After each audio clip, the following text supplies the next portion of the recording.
Hi, Aaron. How are you? Yeah, I'm good. How are you? Thank you so much to join to participate in my STST2001 tutorial. Just a little introduction. Aaron was part of my STST2001 tutorial uh, last semester, I think in 2021, right? And Hmm. after the tutorial, we worked together to publish this collection of articles in Princeton Journal of East Asian States, and Aaron's article specifically talk about how Chinese or China's victimhood play history really connected to the way that China exercised power. That's this article, and congratulations, Aaron, you are a published author right now. Yeah, thank you. And I think I I want to appreciate bring your help. Aaron to the course because I want you to aspire to the standard when you were writing this essay. So perhaps you can start, Aaron, by describing what your article about. Yeah, sure. So, my article is about the victimhood. I titled the article as "Victimhood of um a Prisoner of Victimhood." So basically, it's talking about how um the main country which is China in my article, why the Chinese invasion. We know people are talking about Chinese invasion over Taiwan and the potential clash with superpower, essentially the United States, over the Taiwan issue. And people are talking about why is still not happening, even though China already possess the much greater capability in terms of military and economy. And usually when people come to this debate, they usually talk about the material side. So like how many amphibious ships they possess in order to complete this kind of great very huge invasion. But my argument is looking at the deeper side, the psychological side, which is if China, they go on this adventure to retake Taiwan, they will risk from being a victim to a victimizer. So if you that like this kind of potential change in the identity, like if this happened, if they decided to invade Taiwan now, this potential change in identity will be the constraint that China doesn't want, wants to avoid, which means they don't want this to happen. Yes, and Aaron works obviously leverage on significant body of work like Anjari Chatterjee Miller's work on Chinese victimhood and how that influenced China exercise of power and also India exercise of power as well, right? And perhaps you can explain to us the significance of victim complex for China and maybe Mhm. for those who are not coming from China, right? You can explain a little bit about the concept of century of humiliation and how that was being thought and remembered.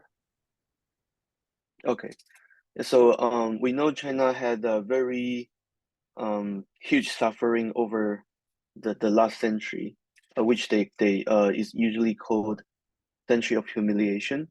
So that's why not just the PRC now, even the previous government, they really emphasize on this patriotic education. They want the people, Chinese people, know um we had we come all the way here in a huge suffering over the um colonial history experience. We had so many unfair treaties with other powers. So we shouldn't let this similar thing or same thing happen again.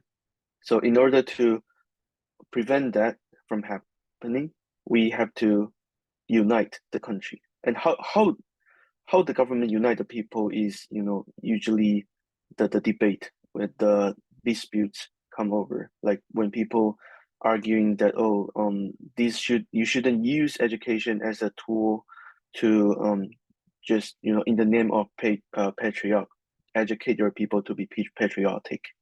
And this usually but what is not um like less of the argument is they had this experience. So because of this experience, um, being a victim or a victimizer, it became a really important thing for China to um in many issues on the international stage. So for example, if you come to climate change, being a victim has a huge advantage for China Mm. to speak up. They can lead the developing countries, developing club. So even Yeah, though China became the second great power in the world, they still position themselves as developing country when it comes to climate negotiation. yeah. Which just Yeah. really bring home the point about identity, right? This whole victimhood and the history of century of humiliation becomes China's way of relating to countries like the South corporations, the non-aligned, the developing world, and how Mhm. it was frustrating actually for the United States to persuade and tell China that, hey, you're a developed country now, you need to assume more responsibility, right? And they were like, no, we are not. And it becomes part of their identity and the way they relate, but also their strategy, like your example about climate change, but also influence the way they behave in court, like you discussed in your article, which can be very fascinating because it can influence the way they exercise restraint, right? Like you Mhm. mentioned in the China-Indian War, although they are winning during this war, they actually stop and offer negotiation because they didn't want to be seen as victimizer, right? And Mhm. which is basically fascinating as well because when you are a question of the rising power, right? Because great power usually associated with winning. But then how do you exercise power or become a great power when you have this victimized, being victimized, right? This victim complex. Can you elaborate us a little bit on your thought about that, especially in relation to Taiwan? Aaron is in Taiwan right now, or you're in Japan? But I'm in Japan right now. yeah. Can you elaborate on this point of how it really influenced the way China became as a great power? Sorry, elaborate on how. On this victim mentality and China exercise of power. Yeah, so I think as I mentioned just now, staying as a victim has like many advantages, especially for rising great powers. So China is still growing. In many aspects they catch up, but in also many other aspects they are still growing to compete with the dominant power, which the United States. So Mm-hmm. I think before Chinese leaders consider China is already on the same page for many aspects with the United States, they will continue to staying in this like its current position. So we had policy. Oh, I forgot what the policy called in English, but they usually wants to hide their potential. But Mm-hmm. nowadays we realize the Chinese leaders um started to ask their diplomats overseas to be more aggressive, Mm-hmm. to be more assertive, at least um to when it comes to um its relationship with other countries, with other sovereign states. And so of course we know the issue over Taiwan is very complicated. It is like so my case study using the Sino-Indian War in 1970, sorry, 1962. and it's basically talking about how when the war already China possessed the upper hand in the conflict, they decided to retreat from the battlefield, even though like this even surprised the Indian leaders on the battlefield at the time. And of the three major conflicts that PLA, the People's Liberation Army, fought after the Korean War, two of them had the same outcome, that the PLA retreated even though they are in the advantageous position on the battlefield.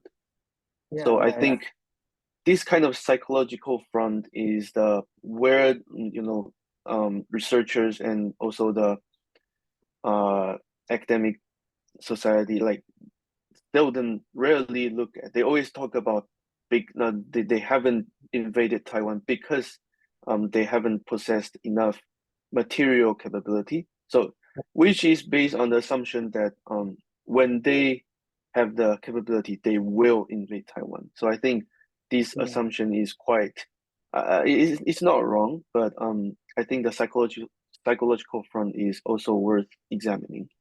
Yes, and just to recap before I open the class to Q&A, what Aaron is basically saying is that century of humiliation has been selected for China as something to build their identity around. And on the one hand, it creates this dual impact, right? On the one hand, it creates this tendency for restraint because they wanted to be seen as victims, right? Like what Aaron said earlier, because this is the way they relate to the rest of the developing world. But then on the other hand, it also shaped this very aggressive image because they do not want to be humiliated again.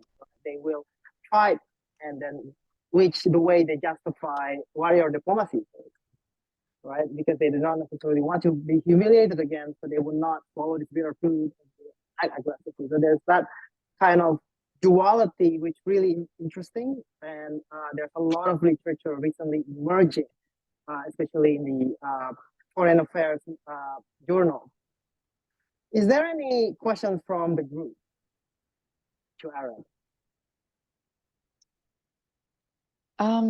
I know you sort of brought up the idea of climate change and how China has sort of been utilizing sort of victimhood I'm not sure if you were saying like get around climate change or something like that. I just wanted you to elaborate on that. I sort of missed it a little bit.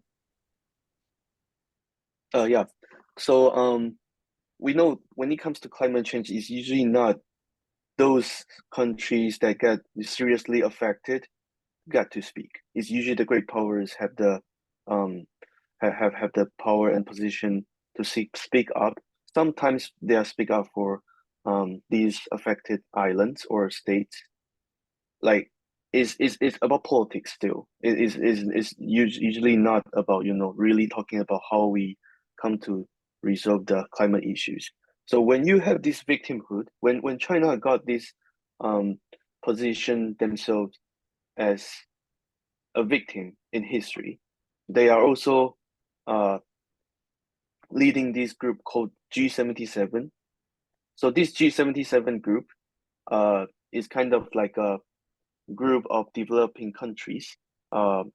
Many of them are seriously affected by climate change, and opposed to the developed world, which is Western world, of course, are in this club.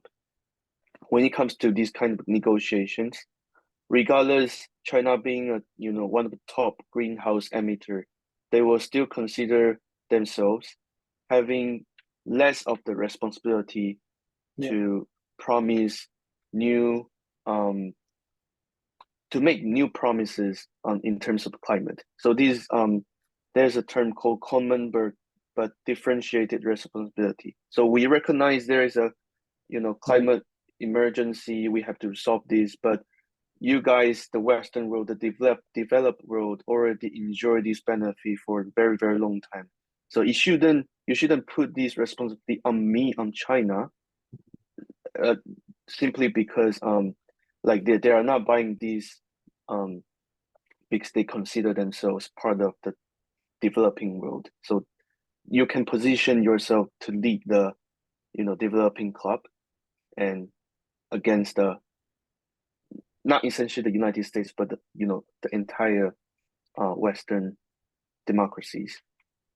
Yes, I will accept one more question, and then I will have to let Aaron go so we can continue the tutorial. Any other questions from the group?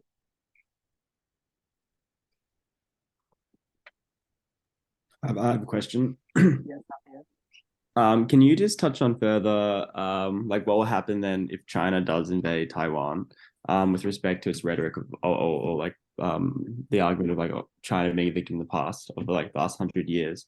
So if China does invade Taiwan, like how that will shift and change, and why it's been so important that China has built up the last few years and decade, like that's the argument.